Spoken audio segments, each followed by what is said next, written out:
Dear Amihan Stories presents How to Melt a Cold-Hearted Boss. Written by Jasmine Jail.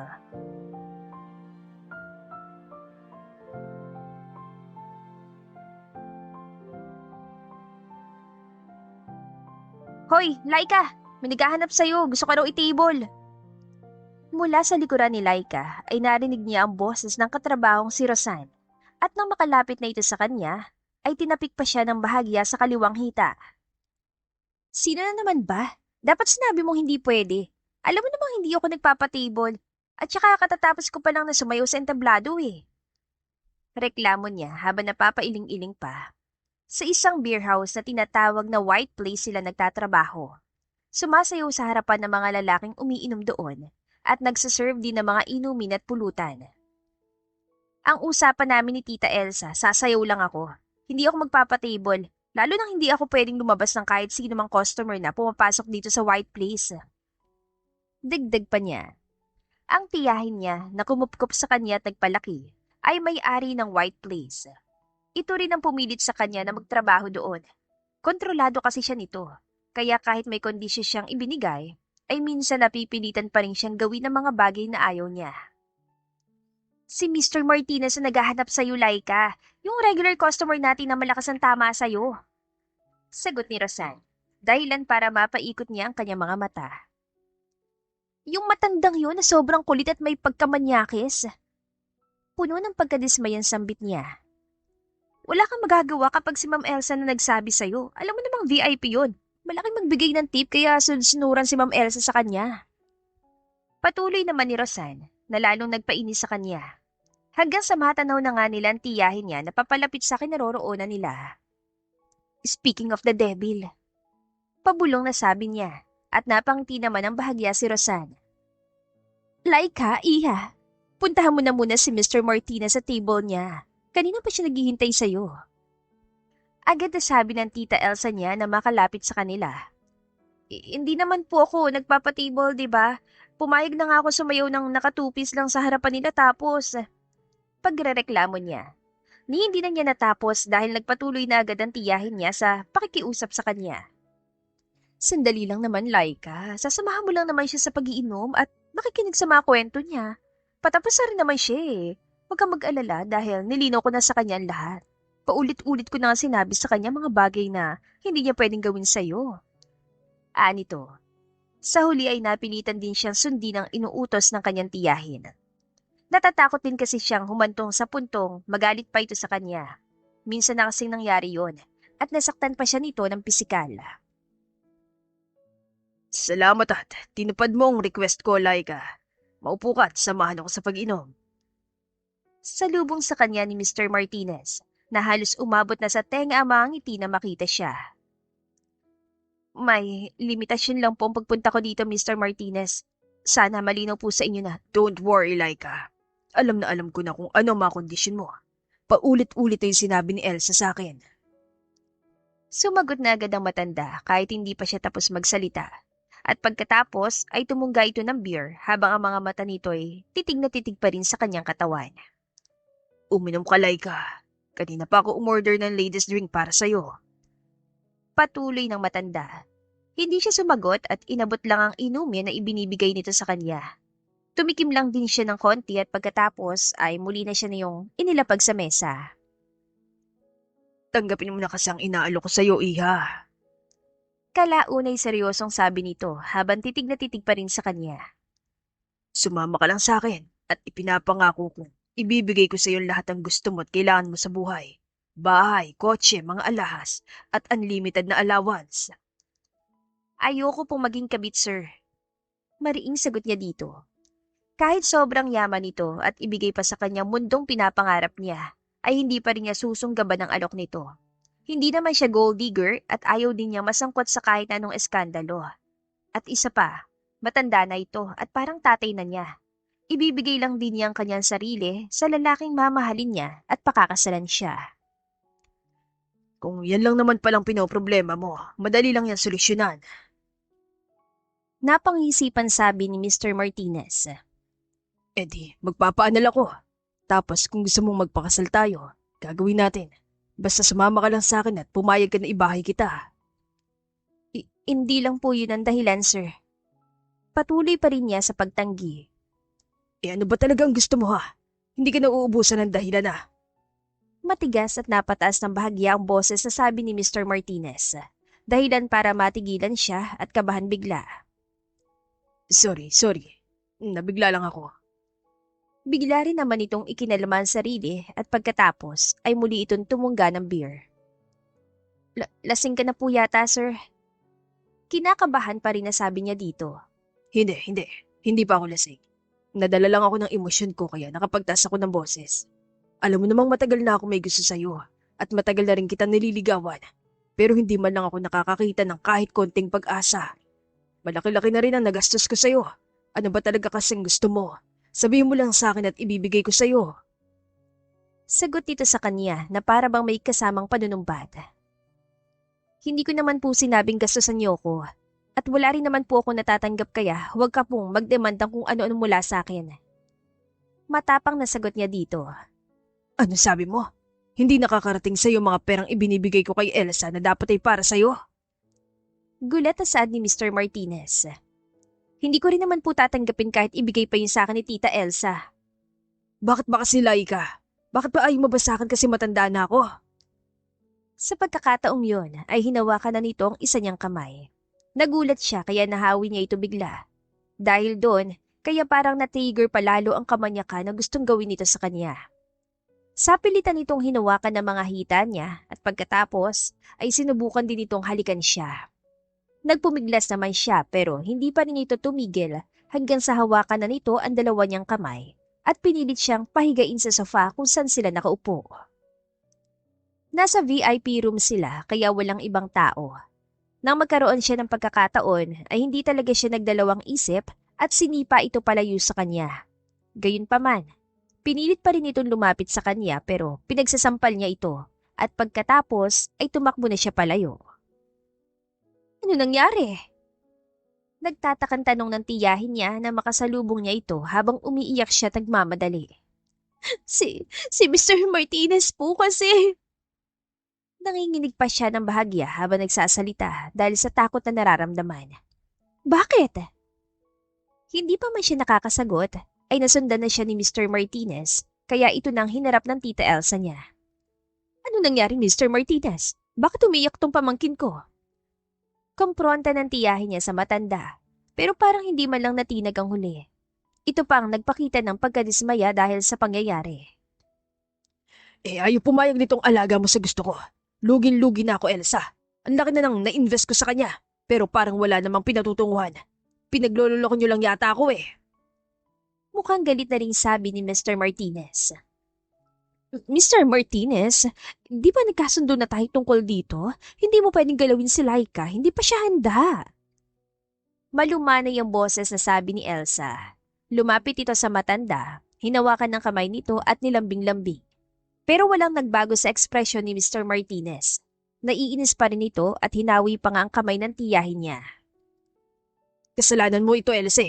Hindi mo naman pala kasi ibinibigay ang pera na dapat ay para kay Laika. Ikaw lang pala nakikinabang sa mga perang ini-invest ko sa kanya. Matigas at halos pasigaw ang boses sa sabi ni Mr. Martinez. Dahilan para matigilan si Elsa at hindi agad nakasagot.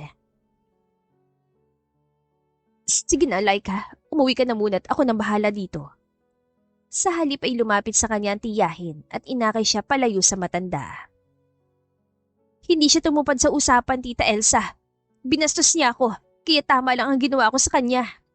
Oo, Laika. Kaya sige na, ako na lang kakausap sa kanya. Umiwas ka na lang muna at baka magalit ang tuluyan si Mr. Martinez. Pareho tayo magkakaproblema kapag nangyari yon. Pagkatapos magsalita, ay bumalik na si Elsa sa kinaroroonan ng matanda at kinausap ito. Siya naman ay wala ng ibang nagawa kundi lumabas ng beer house at nagsimulang maglakad patungo sa bahay ng kanyang tiyahin. Malapit lang naman yun doon kaya hindi na niya kailangan pang sumakay. Kasabay ng bawat pagakbang niya ay yung pagtulo ng mga luha mula sa kanyang mga mata. Masama pa rin ang kanyang loob dahil sa nangyari. Tapos ang tiyahin niya ay parang ayaw man lang gumawa ng hakbang para maturuan ng leksyon ng matanda.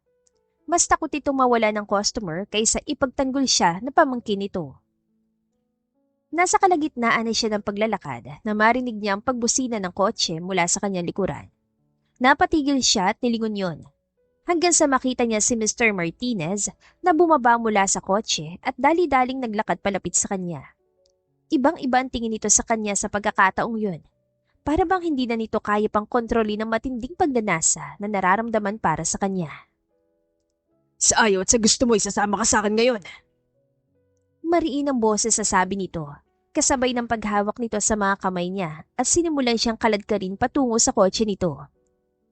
Bitawan mo ako, Mr. Martinez! Hindi ako sasama sa'yo! Ayoko sumama sa'yo! Pasigaw na sabi niya habang pilit kumakawala sa pagkakahawak nito. Pero masyado itong malakas kaya hindi naging madali ang lahat. Hanggang sa nagkaroon siya ng pagkakataon para masipa ito sa singit. Nasaktan ito at namilipit pa. Kaya sinamantala niya ang pagkakataong yon para tumakbo at makalayo dito. Bumalik ka rito, Laika! Sigaw na matanda pero dire-diretso lang siya sa pagtakbo. May kotse ang matanda at alam niya na hindi ito titigil hanggat hindi siya nahahabol. Kaya naglakas loob siyang tumawid sa kabilang kalsada kahit na maraming sasakyan ang dumadaan. Parang nakikipagpatintero siya sa mga sasakyan. Pero sa huli ay nagtagumpay din siya. Subalit isang kotse ang muntik nang makabangga sa kanya. Mabuti na lang at nakapreno agad ito. Pero dahil sa nerbiyos ay natumba siya. Ano bang ginagawa mo, miss? Magpapakamatay ka ba?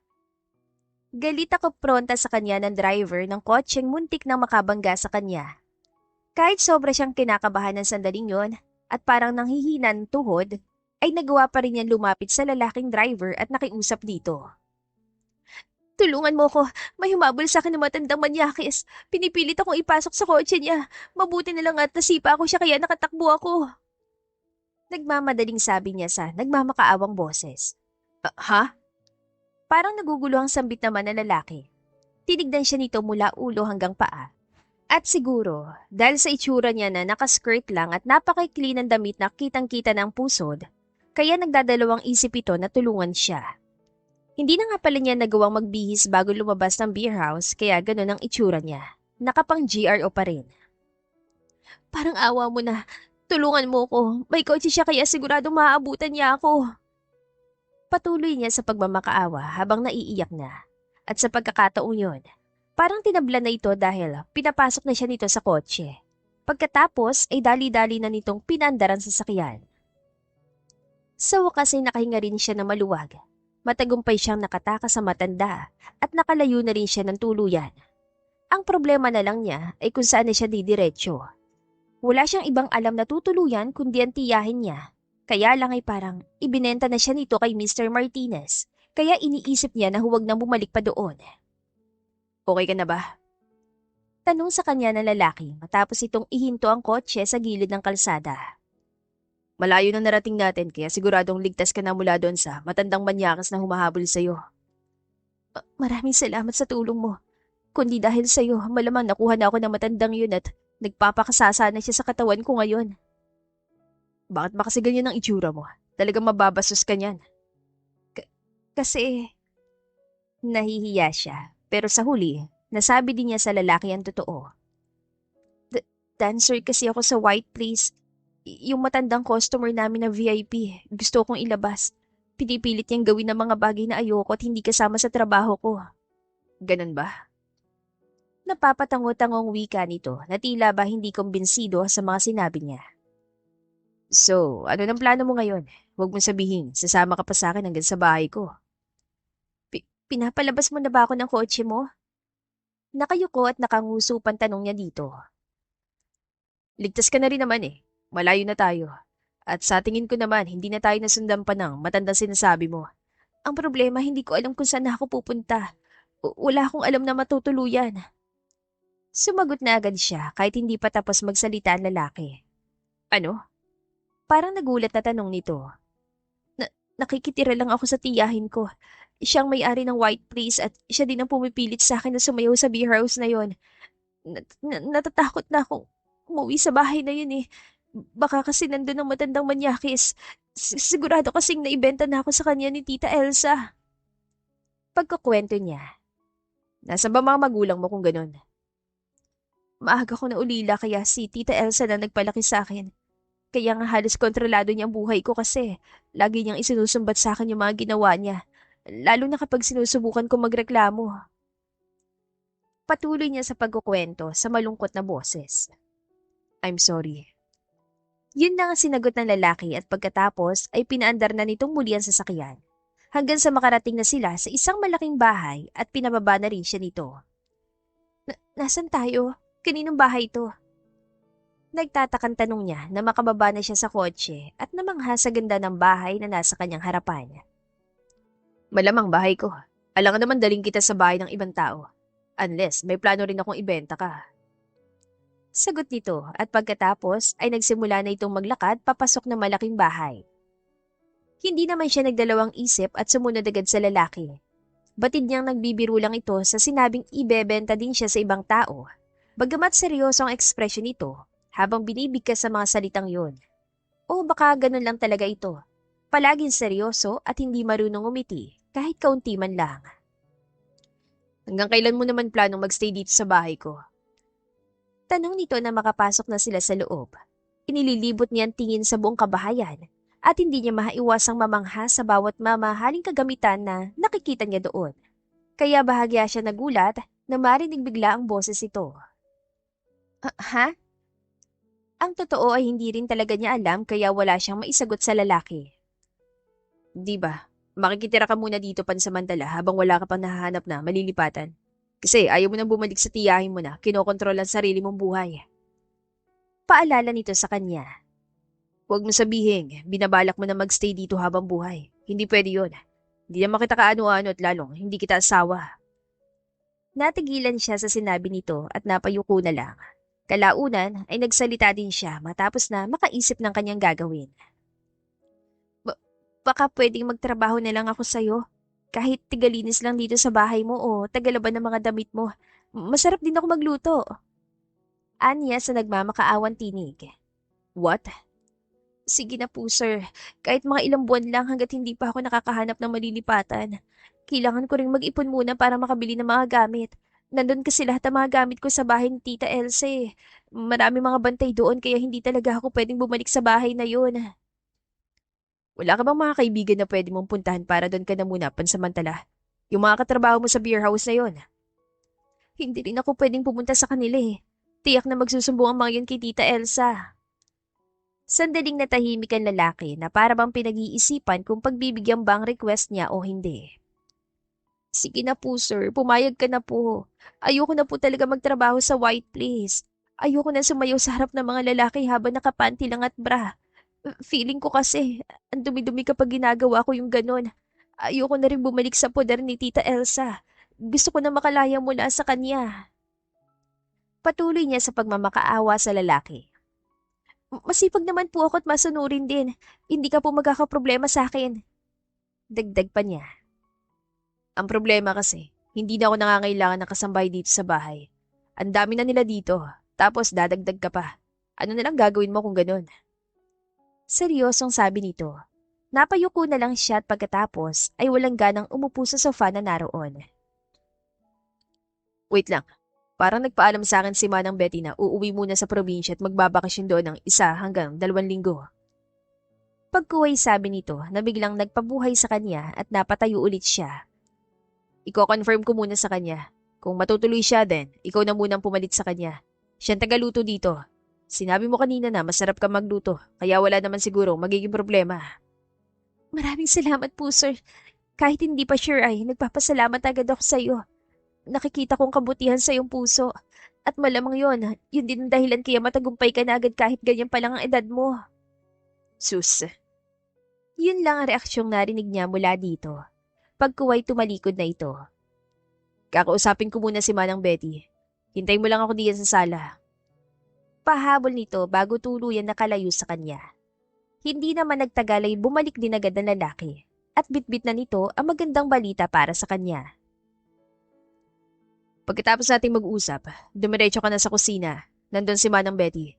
Sasabihin niya sa iyo mga dapat mong gawin at sasamahan ka na rin niya sa kwarto niya na ikaw na muna ang gagamit. Nangako din siya na pahiramin ka muna ng ilang mga damit na magkakasya sa iyo kaya hindi mo na kailangang bumalik pa sa bahay ng tiyahin mo. Pagpapaliwanag nito sa seryoso pa ring boses.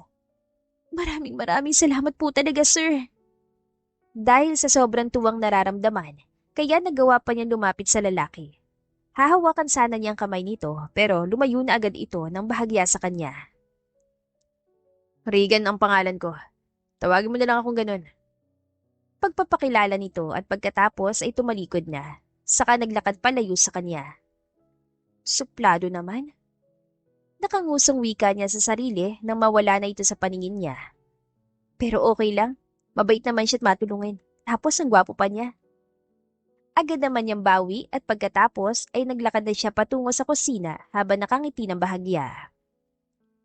Ikaw ba yung sinasabi ni Sir Regan na papalit muna sa akin? Salubong sa kanya ng isang medyo matanda ng babae na sa palagay niya ay si Manang Betty. Malapad ang ngiti nito na parabang natutuwa sa pagdating niya. Salamat naman at nakakuha na si Sir ng ipapalit sa akin. Matagal na kasi ako nagpapaalam sa kanya pero ayaw niya akong payagan. Aalis ka na po sa kanya? Hindi ka na bababalik dito? Ang sabi kasi ni Sir, 1 linggo lang o 2. Wag mo akong isusumbong kay Sir Regan ha. Gusto ko na rin talaga kasing magpahinga. Sinabi ko sa kanya na magbabakasyon lang ako sa probinsya pero ang totoo, wala na talaga akong balak na bumalik pa. Medyo pabulong na sabi nito at tumangutango naman siya bilang sagot. Kaya tatandaan mo lahat ng ibibilin ko ha, lalo na sa pagkain. Kasi masyadong mapili yang si Sir. Minsan nga hindi ko na maintindihan kung ano ba talagang gusto niya. Ganun po ba? Kinabahan siya bigla pero confident naman siya na magugustuhan nito ang luto niya. Kaya huminga lang siya ng malalim at pagkatapos ay nakinig na siya sa iba pang mga bili ni Manang Betty. Alam mo, sa totoo lang, wala ka namang gaanong gagawin dito. Nasa sayo na lang kung tutulong ka sa paglilinis dito o hindi.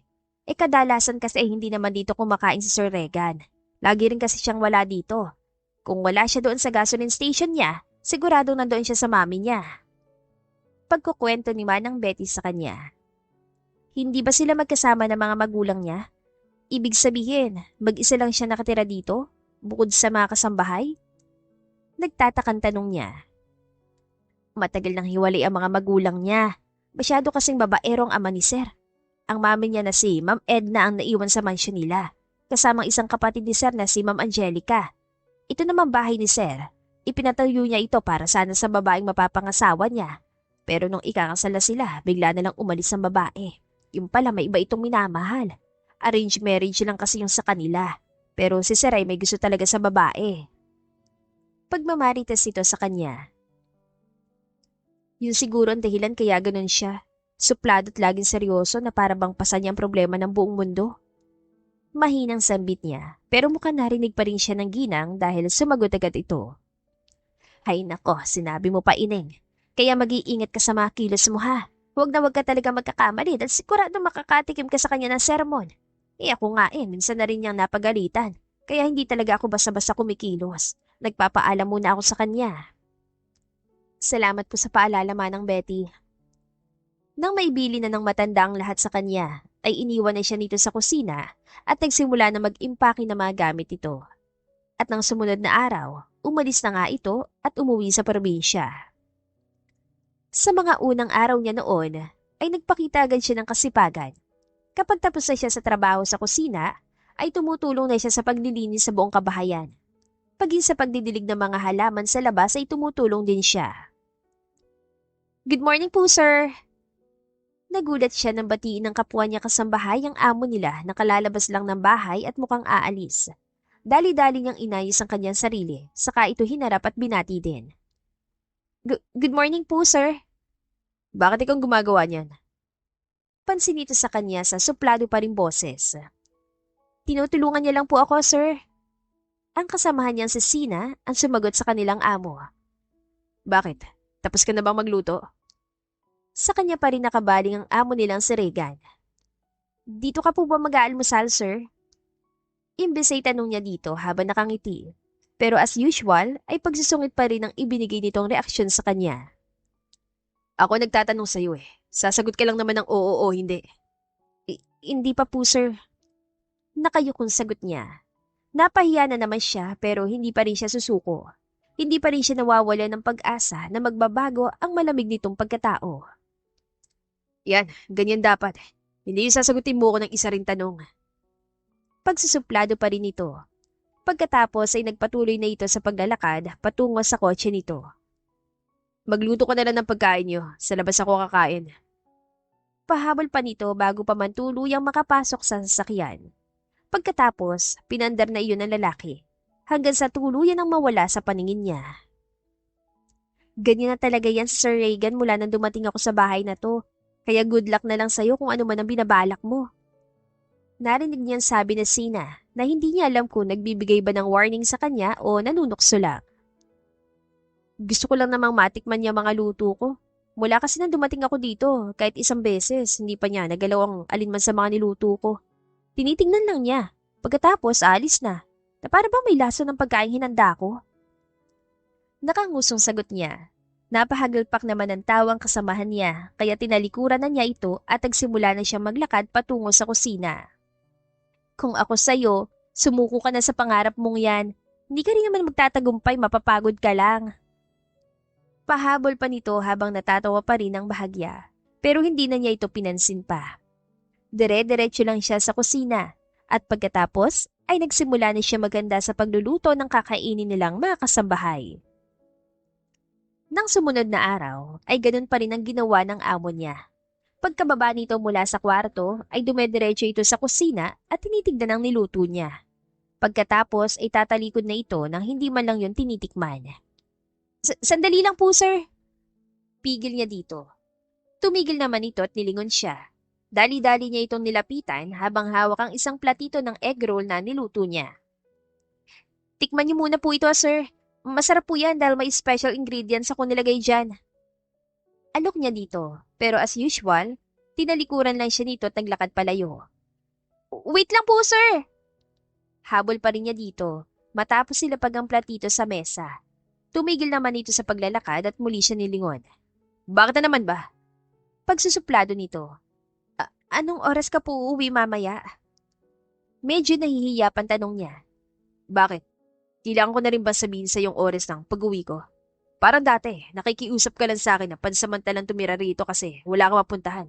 Tapos ngayon, nagtatanong lang naman po ako, sir. Hindi na niya hinintay pang matapos ang sinasabi nito at sumagot na agad siya habang nakanguso. Pasensya na po kung pati yun ay bawal. Maaga akong uwi mamaya. Siguro mga 6 p.m. Sa huli ay sumagot din ito sa tanong niya. Dahilan para mabuhayan siya bigla at ang puso niya ay sobra ding natuwa. Pagkatapos nun ay tumalikod na ito sa kanya at nagpatuloy sa paglalakad palabas ng bahay. Naroon pa rin ang pagsusuplado nito pero natutuwa siya dahil kinakausap na siya nito at sumasagot na rin sa ilang mga tanong niya. Malaking achievement na yun para sa kanya. Kahit papano ay nagkakaroon ng resulta ang pangungulit niya dito. Gusto kasi talaga niyang mabago ang pagiging suplado nito at yung paraang pasan nito ang daigdig. Lalo na ngayong hindi nababalik si Manang Betty at malaki ang chance na siya na talagang papalit bilang tagaluto sa bahay na yon. Ano sabi ni sir? Maaga daw siyang uuwi? Bahagya pa siya nagulat na marinig ang boses sa Sina mula sa kanyang likuran. Oo, kaya tuloy ang plano natin. Magluluto ako ng marami para sa kanya dahil birthday niya ngayon. Sigurado ka ba talaga dyan na plano mong yan? Pag tayo napahamak dyan. Nakausap ko na si Manang Betty, tinawagan ko siya kanina. Kinumpirma niya na ngayon talaga ang birthday ni sir. Sinabi niya na hindi raw talaga nagsa-celebrate ang birthday si sir. Parang nakalimutan na ng amo natin na espesyal ang araw na ito para sa kanya. Kaya mamaya pag uwi niya, isusurprise natin siya. Confident na sagot niya kay Sina. Basta, tulungan niyo lang ako mamaya sa pagpe-prepare ha. Ako nang bahala kung sakali mang mapagalitan tayo. O sige, basta ikaw ang bahala ha. Ginawa nila ang planong yon. Pinagandaan nila ang birthday ng amo nila dahil sa kagustuhang isurprise ito. Nagluto siya ng espesyal na mga putahe at bumili din ng malaking cake. Hanggang sa sumapit ng alas 6 at dumating na nga si Reagan. Pero imbes na matuwa, ay bigla itong sumimangot matapos makita maraming pagkain na nakahanda sa mesa. Anong ginawa mo? Nagsasayang ka ba ng pagkain? Matigas at medyo pasigaw ang boses na kompronta ni Reagan sa kanya. Sino nagsabi sa'yo na pwede mong galawin ang lahat ng laman ng ref ko? Porket binigyan kita ng access dito sa kusina. Baka nakakalimutan mo. Pansamantala ka lang naman tagaluto dito. Ginawaan lang kita kaya ka nandito. Naisip ko lang po kasi baka magustuhan mong inihanda namin. Iniisip ko rin na baka matikman mo na rin sa wakas ang luto ko sa espesyal na araw na ito. Nakayukong sagot niya na medyo naiiyak pa. Hindi kasi niya inaasahan ang reaksyon na yun mula sa amo. Akala talaga niya ay matutuwa ito, pero nagkamali siya. Ano bang special sa araw na ito? May magbabago ba sa mundo? May babalik ba mula sa nakaraan? Wala naman, di ba? Wala pa rin nagbabago sa ekspresyon nito habang nagsasalita. Kaya bang baguhin ang mga luto mo nakaraan? May babalik ba na mga ginawa mong ito mga nawala sa akin? Kung hindi naman, mas mabuti pang umalis ka na lang dito sa bahay ko. Mas lalo pang tumaas ang boses nito, kaya tuluyan na siya napaiyak. Hindi niya napigilan ang pagtulo ng mga luha mula sa kanyang mga mata at nasaktan din talaga siya sa mga narinig. Kaya tumalikod na lang siya bigla sa amo at dali-daling tumakbo palabas ng bahay nito. Dumiretso siya sa isang park na malapit sa bahay at doon niya itinuloy ang paghagulgol. Gusto ko lang namang makita siya nakangiti sa birthday niya eh. Ano bang masama doon? Paghihimutok at nakanguso pang sabi niya sa sarili. Habang pinupunasan ng kanyang mga kamay, ang mga luhang patuloy na umaagos sa kanyang pisngi. Mula nang dumating ako sa bahay na yon, hindi ko pa siya nakitang ngumiti kahit isang beses man lang. Sino ba kasi nagsabi sa kanya na pasanin niyang problema ng buong mundo? Patuloy niya sa paghihimutok. Nagpalipas pa siya doon ng 30 minuto bago tumayo at huminga ng malalim. Kalmado na rin ang puso niya at handa na ulit siyang harapin ng amo. Maglalakad na sana siya pabalik ng bahay na makarinig siya ng isang pamilyar na boses. Ikaw nga, Laika. Hindi ako nagkamali. Salamat naman at nagkita ulit tayo. Alalang-alala na ako sa'yo, alam mo ba yon? Tita Elsa. Kumusta ka na? Okay ka lang ba? Tanong nito, pero batid niyang kunwari lang ang pag-alalang ipinapakita nito sa kanya. Matagal na kitang hinahanap, Laika. Kaya pala hindi din na kita makita kasi nandito ka sa kabilang bayan. Napansin niya ang pagsenyas ito sa kasama kaya bigla siyang lumayo dito at kalaunan ay tumakbo na siya na makita niya ang pagbabago ng ekspresyon nito. Habulin niyo siya at huwag hayaan makalayo! Pasigaw na utos ni Elsa sa mga kasamahan nito na hindi lang pala isa kundi 3. Mga lalaki din iyon at mabibilis tumakbo kaya nahuli din siya at naisakay sa kotse ng tiyahin. Samantala, ilang minuto na nakalipas nang mapagtanto ni Regan na nakapagbitiw siya ng masasakit na salita kay Laika. Alam niya nasaktan ng babae dahil mangiyak-iyak ito nang mag-walk out. Nakonsensya siya bigla at napaupo na lang sa harap ng mga pagkaing hinanda ng babae. Hanggang sa mapansin niyang birthday cake na para sa kanya. Napatingin din siya sa isang putahing nandoon na dati paboritong-paborito niya na minsan na ring niluto ng babaeng mahal niya sa ganoon ding araw ng birthday niya. Hanggang sa maisipan niyang tikman ng kare-kare version na iyon ni Laika at nasarapan siya. Ibang style to ng kare-kare. Mas masarap kaysa sa luto ni Ruth. Sambit niya sa sarili. Tinikpan din niya ang iba pang mga pagkain na nakahanda doon. Bukod sa masasarap lahat, ay nakaramdam din siya ng kakaiba. Kanino bang idea to? Tanong niya sa ibang kasambahay na naiwan doon. Kay Laika po, sir. Nakayuko at kinakabahan sagot ni Sina. Ilang beses ko na po siya sinabihan na huwag na itong gawin. Hindi na niya hinintay pang makatapos sa pagsasalita sa Sina. Tumalikod na siya. Sapat na yung narinig niya para sundan sa labas si Laika at magsorry sa babae. Palabas na siya ng bahay nang makatanggap ng tawag mula sa kanyang ina. Hindi naman siya nagdalawang isip at agad yung sinagot. Ba't hindi ka dumaan dito sa mansyon? Birthday mo ngayon, di ba? Kaya pinagluto kita ng paborito mong pagkain. Nagsalita na agad ang kanyang ina mula sa kabilang linya bago pa man niya maibukang kanyang bibig. Huwag kang mag-alala. Alam kong ayaw mo ng mga gatherings kaya wala akong inimbita kahit isa. Kaming dalawa lang ng kapatid mo nandito at naghihintay sa'yo. Dagdag pa nito. Pasensya na po, ma'am. Hindi ako makakapunta dyan. May inaasikaso ako ngayon kaya. Huwag mo sabing hanggang ngayon hindi ka pa rin nakaka-move on sa ginawang pag-iwan sa'yo ni Ruth. It's been a year, anak. Kalimutan mo na siya at subukang ibaling sa ibang pagmamahal na nararamdaman mo para sa kanya. Kagaya ng laging ginagawa nito sa kanya, ay sinesermonan na naman siya nito. Naapektuhan na masyado ang buhay mo dahil sa hindi mo paglatgo sa feelings na yan na para kay Ruth. Kinalimutan mo na ang araw ng kapanganakan mo at hindi ka na kumakain ng mga paborito mong pagkain.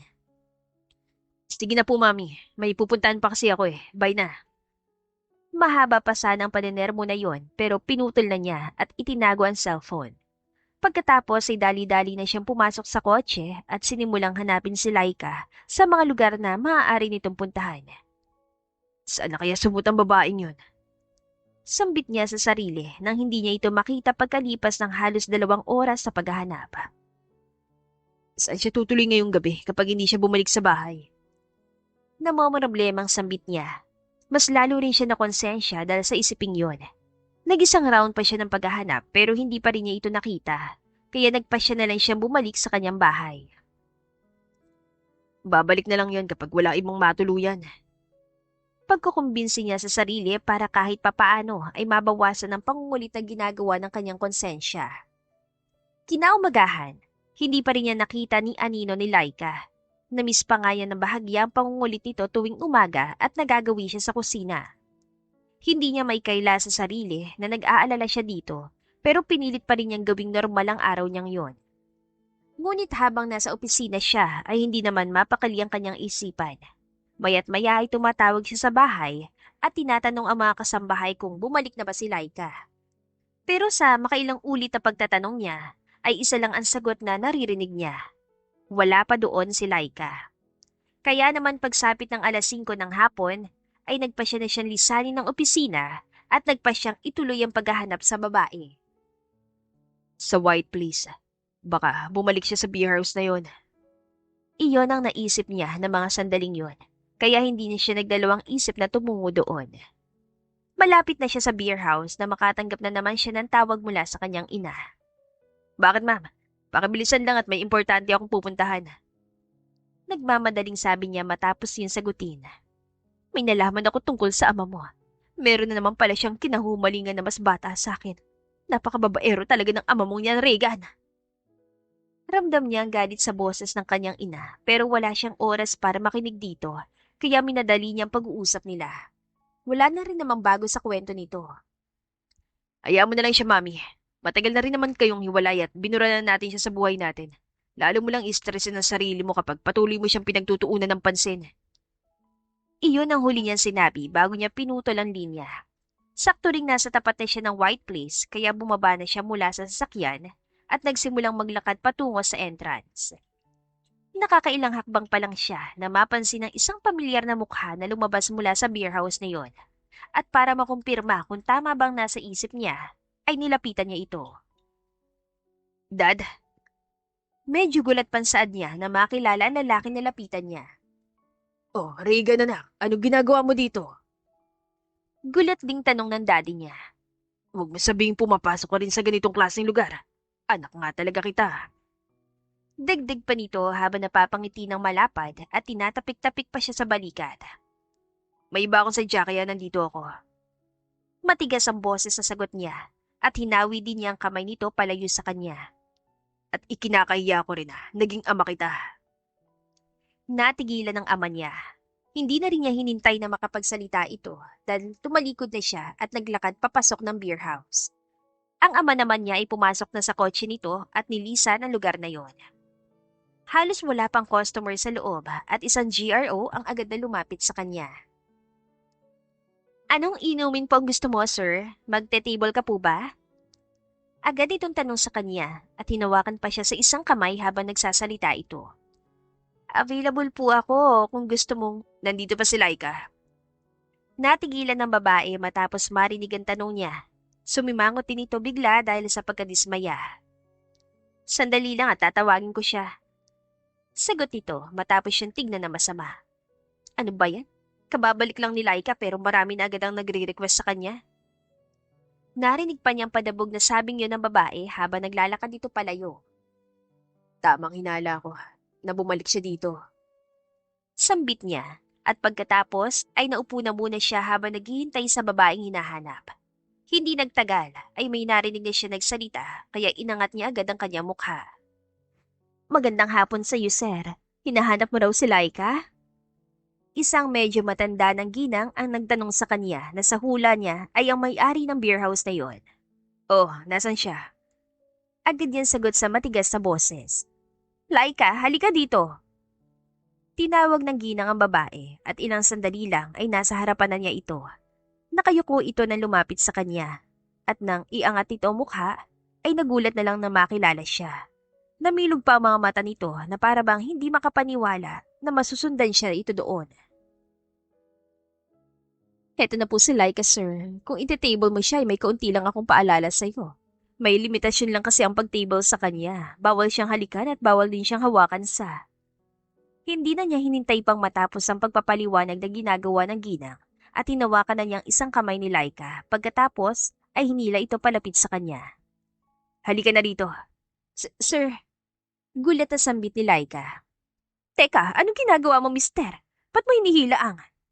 Pagrereklamo ng ginang na hindi na niya pinatapos dahil sumagot na agad siya. Iuwi ko na siya. Hindi mo pwedeng gawin yon, mister. Hindi siya pwedeng ilabas. At saka isa pa, naka-reserve na siya para mamaya. Pagmamatigas naman na sabi ng ginang habang pilit na hinahatak si Laika palayo sa kanya. Ikaw ba si Elsa na may-ari nitong beer house? Tanong niya sa ginang. Ako nga, kaya kung ipipilit mong gusto mo at hindi ka titigil sa panggugulo dito, papipilitan akong tumawag ng pulis para ipadampot ka. Napangisi lang siya sa pagbabanta nito. Hindi ako nagbibiro. Protektado ng mga pulis ang beer house na ito. At isang tawag ko lang sa kanila, siguradong darating ang mga yon. Patuloy ng ginang sa pagbabanta. Siya naman ay nanatili lang nakalmado. Pagkatapos ay nilabas niya ang makapal niyang wallet at naglapag ng tig-1,000 sa mesa. 10,000 yan para sa'yo, Aling Elsa. Kung kulang pa yan, tumawag ka lang sa akin. Matigas ang boses sa sabi niya, kasabay ng paglalapag din niya ng calling card sa mesa. Natigilan ng ginang at parang kuminang-kinang ang mga mata nito habang titig na titig sa cash na inilipag niya. Siguro naman ay tapos ng usapang ito, kaya kukunin ko na si Laika. Hindi na niya hinintay pang makasagot ang ginang at hinila na niya ang babae palabas ng beer house. Idiniretso na rin niya ito sa loob ng kotse at pagkatapos ay pumasok na rin siya. Sa kanya pinaandar at nilisan ng lugar na yon. Habang umaandar ang kotse, ay wala ni isang salitang namutawi sa kani-kanilang mga bibig. Nagpakiramdaman lang sila at para nagkakahiyaan kung sinong una magsasalita. Hanggang sa makarating na sila sa tapat ng kanyang bahay at saka lang siya nagsalita. Gusto mo palang bumalik sa beer house na yon, hindi ka na lang nagsabi sa akin. Papayagan naman kita eh, basta magpaalam ka lang na maayos, hindi yung basta ka na lang aalis. Bakit ba kinuha mo pa ako doon ng sapilitan kung ganyan din lang naman ang sasabihin mo sa akin? Paghihimutok nito at pagkatapos ay dali-dali na itong bumaba mula sa kotse. Pero imbis na pumasok sa bahay niya, ay naglakad ito palayo sa kanya. Sandali lang, Laika! Habol niya dito at nang maabutan ay agad niyang hinawakan sa braso. Saan ka pupunta? Gumastos na nga ako para mabawi ka sa tiyahin mo mukhang pera tapos babalik ka pa rin doon. Sino ba kasi nagsabi sa'yo na sundan mo ako doon at kunin mula sa tiyahin ko? Patuloy nito sa paghihimutok at tumas pa ng bahagya ang boses. Nagbabadya na rin ang mga luha nito na bumagsak kaya natigilan siya at pinilit ang sarili na huminahon. Ay, okay, sorry. Humingi ako ng tawad kung nakapagsalita man ako ng hindi maganda at nasaktan kita.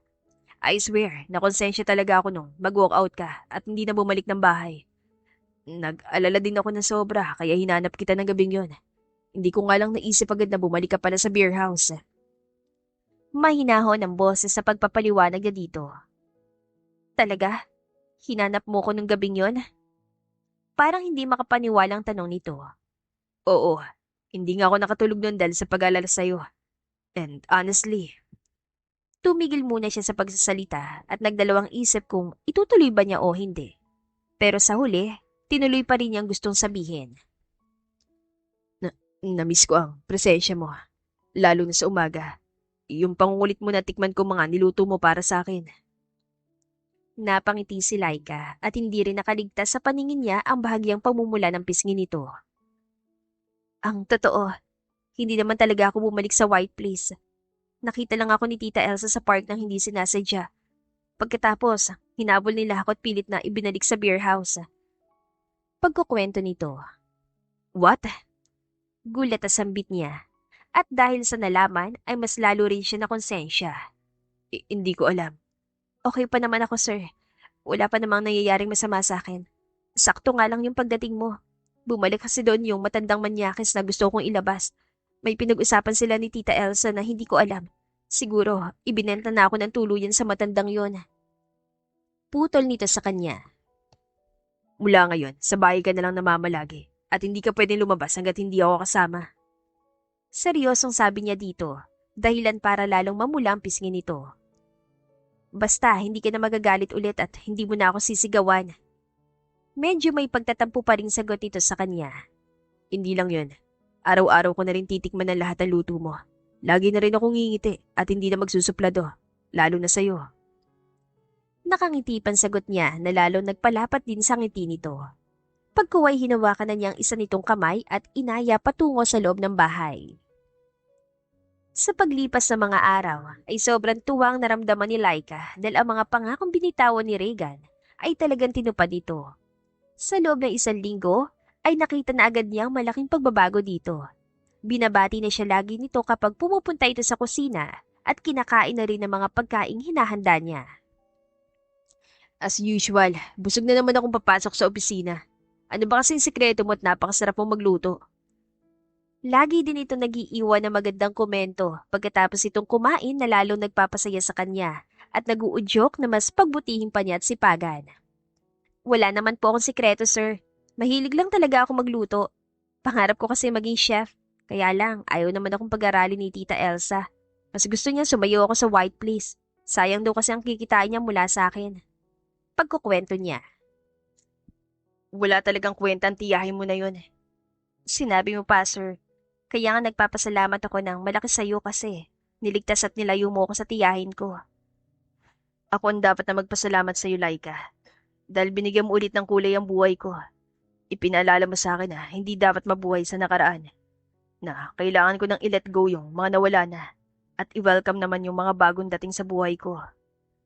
Seryosong saan ito, dahilan para matigilan siya at mapatitig dito. Nagsalubong ang mga mata nila at napansin niya na may kakaiba sa ekspresyon nito. Naroon ang sinseridad at para bang ipinapahiwatig nito na nagkaka-interes na ito sa kanya. Kaya naman bumilis bigla ang pagtibok ng kanyang puso at hindi niya namalaya na napahawak na rin siya sa kanyang dibdib. Anong ibig mong sabihin? Seryosong tanong niya dito. Mula nung iniwan ako ng babaeng minamahal ko, nakababata ako at ipinagkasundo sa akin ng mga magulang namin. Para bang nawala na ako ng gana sa buhay. Isinara ko ang puso ko at naging bitter na rin. At kaya hindi ko tinitikman yung mga niluluto mo dati. Kasi mahilig din siya magluto kagaya mo. Pareho din kayo ng taste at style sa pagluluto. Kaya umagang-umaga pa lang, umaalis na talaga ako. Hindi ko naman magawang paggalitan ka o pagsabihan kasi nakukonsensya ako. Yung araw lang talaga ng birthday ko, hindi ako nakapagpigil. Pagkukwento nito. Bakit nga ba galit na galit ka ng araw na yon? Wala naman akong ibang ginawa kundi magluto ng masasarap na pagkain para i-celebrate ang birthday mo. Birthday ko kasi nung iniwan niya ako at sumama na siya sa lalaking minamahal niya ng totoo. Seryosong sagot nito. Ang birthday ko ang pinakaayaw kong araw dahil naaalala kong masakit na pangyayaring yun sa buhay ko.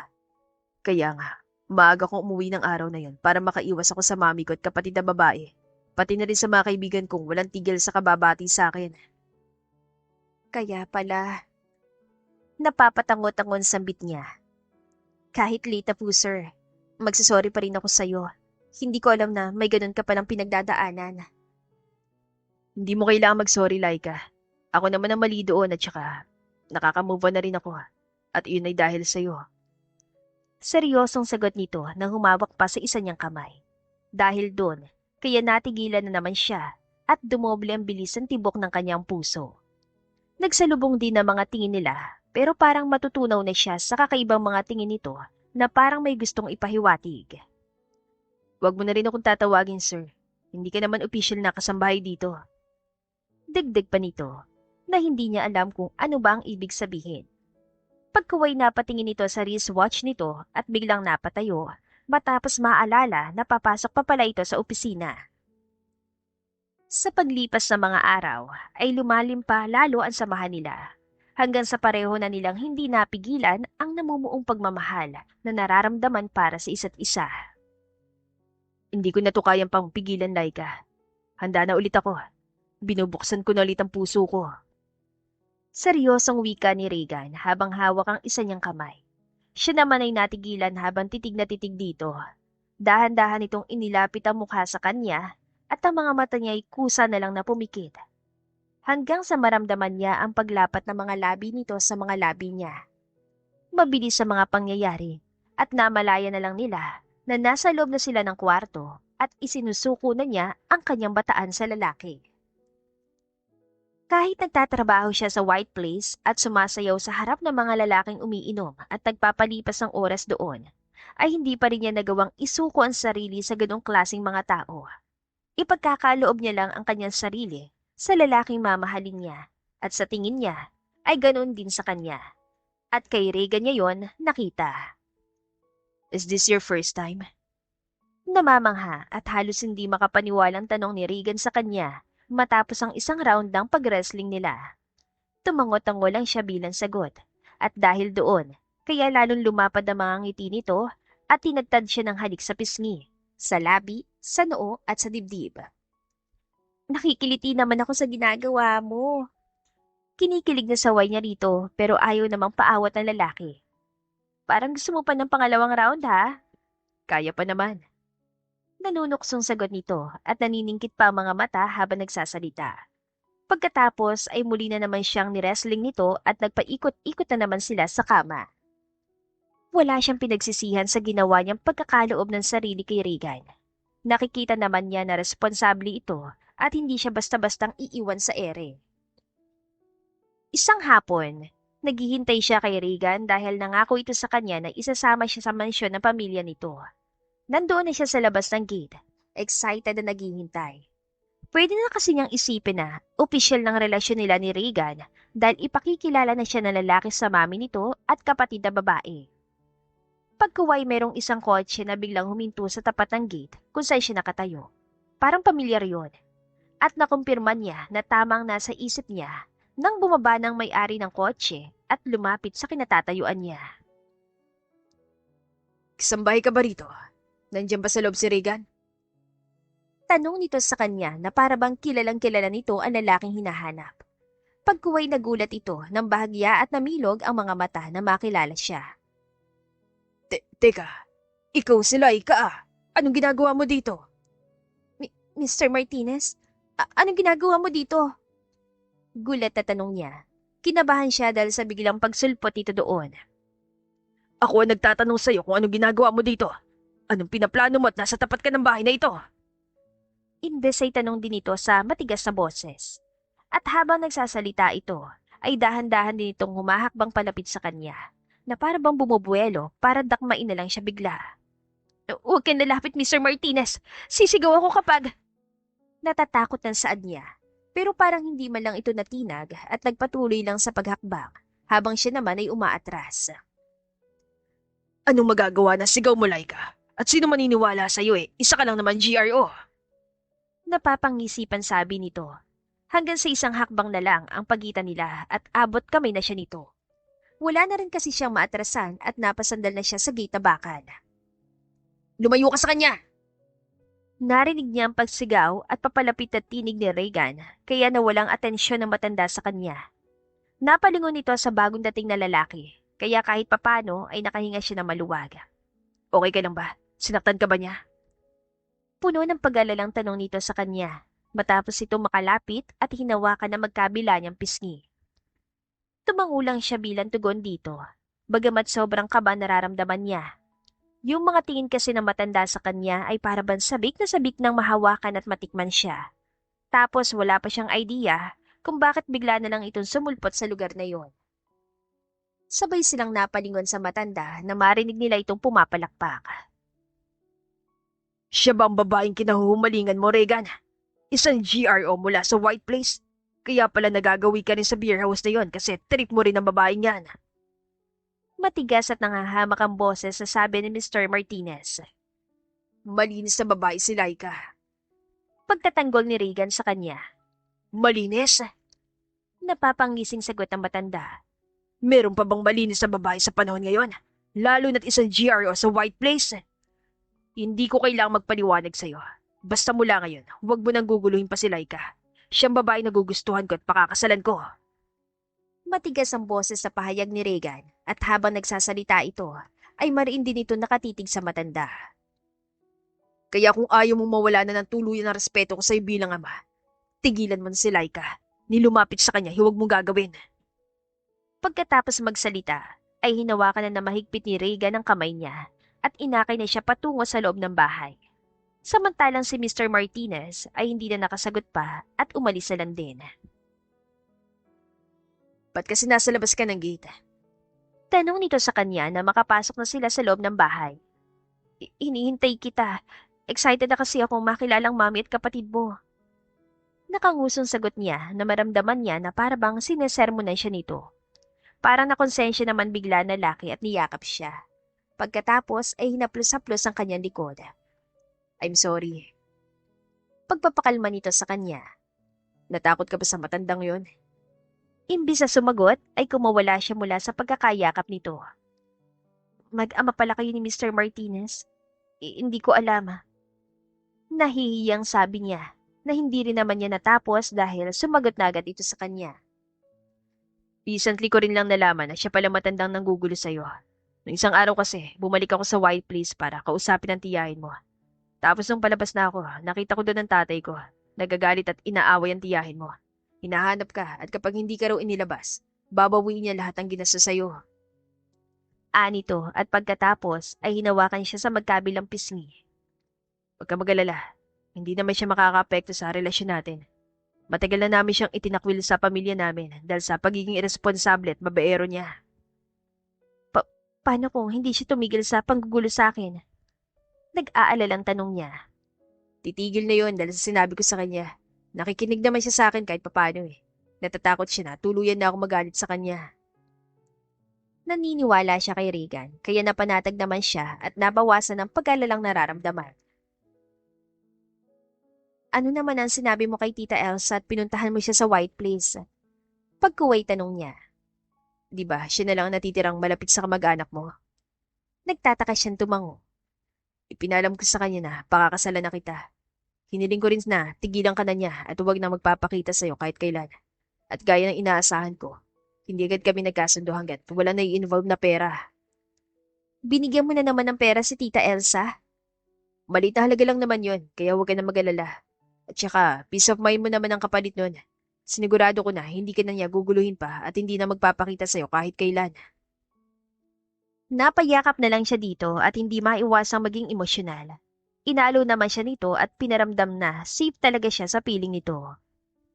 Umayos ka na at pupunta pa tayo kina mami. Maya-maya ay sabi nito. Kanina pa ako nakaayos. Alauna pa lang, nag-aayos na ako ng sarili ko. Gumulo lang nang magpakita ang daddy mo. Nakangusong sagot niya na tinawanan naman ni Regan. Kanina, sobrang excited na ako na makilala sila. Ngayon kinakabahan na ako. Paano ko malaman nilang tungkol sa akin at sa daddy mo? Nag-aalalang tanong niya. Huwag mo nang istresin ang sarili mo, okay? Mabait si mami, lalo ng kapatid ko. Wala silang pakialam sa background ng isang tao at hindi sila tumitingin sa panabasaan niyo. Masamalag sa kanilang panloob na katangian. Overqualified ka na nga actually. Kaya siguradong matutuwa ang mga yun sa'yo.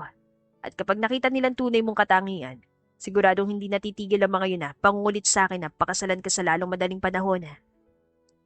Effective ang mga sinabing yon ni Regan sa kanya. Nabawasan ang pag-alalang nararamdaman niya at nanumbalik din ang excitement na makilala ang mami at kapatid nito. Sa wakas, nagsama ka rin ng babae dito, kuya. Malapad ang ngiting salubong ng kapatid ni Regan sa kanila habang papasok sila sa mansyon. Pagkuway nagmamadali naman lumapit sa kanila ang mami nito. Akala ko talaga nagbibiro lang itong si Regan na sabihin niyang isasama niya ditong babaeng minamahal niya at nagpabalik sa makulay niyang buhay. Sambit naman ng ginang na abot tayo ngang ngiti. Alam naman ninyo na hindi ko ugaling magbiro o magprangka. Sagot ni Regan at pagkatapos ay formal na siya nitong ipinakilala sa dalawang babaeng kaharap. Mami, Angelica, meet Laika, ang babaeng pakakasalan ko. Magandang hapon po, ma'am.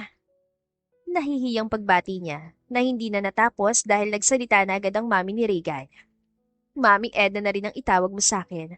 At huwag kang mahiya sa amin ni Angelica. Hindi kami nangangain ng tao. Ani Mrs. Martinez habang nakangiti pa rin na malapad. Pagkatapos ay hinawakan nitong isa niyang kamay at nauna na siyang inakay patungo sa dining area. Nagluto ako ng masasarap na ulam, sana magustuhan mo. Sabi pa nito habang naglalakad sila. Siya naman ay ngiti lang ang iginaganti dito dahil nahihiya pa siya. Pero mukhang mabilis nga niya itong makakagaanan ng loob. Nakita niya agad ang kabaitan nito at mukhang mahilig makipagkwentuhan kaya masarap kausap. Nabanggit nga pala ni Regan sa akin na mahilig ka rin magluto at masarap daw ang mga luto mo. Kaya nga kumakain na ulit siya ng mga lutong bahay ngayon.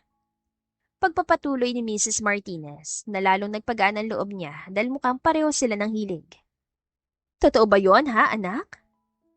Nagulat pa siya nang bahagyanan tawagin siya nitong anak kahit first time nilang mag-meet ng araw na yon. Tumango lang siya habang kiming nakangiti dahil nahihiya pa rin siya. Naikwento na rin sa amin ni Regan ang mga naranasan mo sa buhay.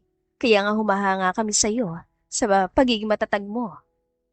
Seryosong sabi ng ginang na makarating na sila sa dining area at pinaupo na rin siya nito. Kaya huwag ka na mahihiya sa amin ha? Ituring mo kaming totoong pamilya mo. Sobrang saya ko nga actually dahil sa pagdating mo sa buhay ni Regan. Ibinalik mo siya sa dating anak. Ngayon, nakikita na ulit namin yung masayahing Regan at mahilig kumain lalo na kapag lutong bahay. Ang totoo po nahirapan din ako sa umpisa pero hindi ako sumuko. Araw-araw ko siyang ipinagluto hanggang sa matikman niya at nasarapan siya. Pagsisimula niya sa pagkukwento. Humaba ang pagkukwentuhan nila hanggang sa unti-unti nang nawawala ang hiyang nararamdaman niya. Si Regan naman at ang kapatid dito ay parang nagkasundo na hayaan lang sila hanggat hindi sila nauubusan ng topic na mapag-uusapan. Lumapit lang ang magkapatid nang tawagin ang mga ito ng ina. Akala kasi namin hindi na kayo matatapos sa pagmamaritesan nyo, kaya hinayaan na lang namin kayo. Napapangiting komento ni Regan matapos itong umupo sa tabi niya. Maritesan talaga? Nakangusong reklamo niya pero sa pabulong na boses. Ang ibig sabihin nun, komportable na kayo ni Mami sa isa't isa. Mabilis kayo nagkasundo kasi parehas kayong mahilig magluto. Sagot nito sa kanya. Oo nga Ate Laika, kaya welcome to the family. Sabad naman ni Angelica. Sobrang natutuwa siya dahil sa mainit na pagtanggap ng pamilya ni Regan sa kanya. At gaya ng sinabi ng lalaki, hindi natapos ang araw na yon hanggat hindi na pag-uusapan ang kasal nila. Gusto ni Regan na makasal na agad sila at hindi naman yun tinutulan ng mami nito, lalo na ni Angelica na nag-request agad na ito ang kuning pangunahing abay nila. Ilang araw pa nagdaan, abala na sila ni Regan sa paghahanda para sa kasal nang sumulpot ulit biglang ama nito sa bahay ng lalaki. Pero hindi para manggulo, kundi para humingi ng tawad, lalo na sa kanya. Hinarap naman nila ito, pero hindi naman madaling mapatawad ng isang tao, malaki ang nagawang kasalanan. Gayunpaman, ay may nagbukas namang posibilidad na baka sa hinaharap ay magkaayos din sila. Iyon ay kapag napatunayan ng matanda na sincero talaga ito at hindi na ulit gagawa ng kasalanan, lalo na sa pamilya ni Regan. Tinupad naman ni Mr. Martinez ang pangako nito na hindi na sila guguluhin at hindi na rin gagawa ng mga bagay na maaari nilang ikasira. Hanggang sa nabalitaan na lang nila na nag-asawa na ulit ito at pinipilit na maging responsable. Samantalang ang mami naman ni Regan ay masaya na sa buhay at ang tanging hiling na lang ay mabigyan nila ito ng apo na kasing ganda daw nito.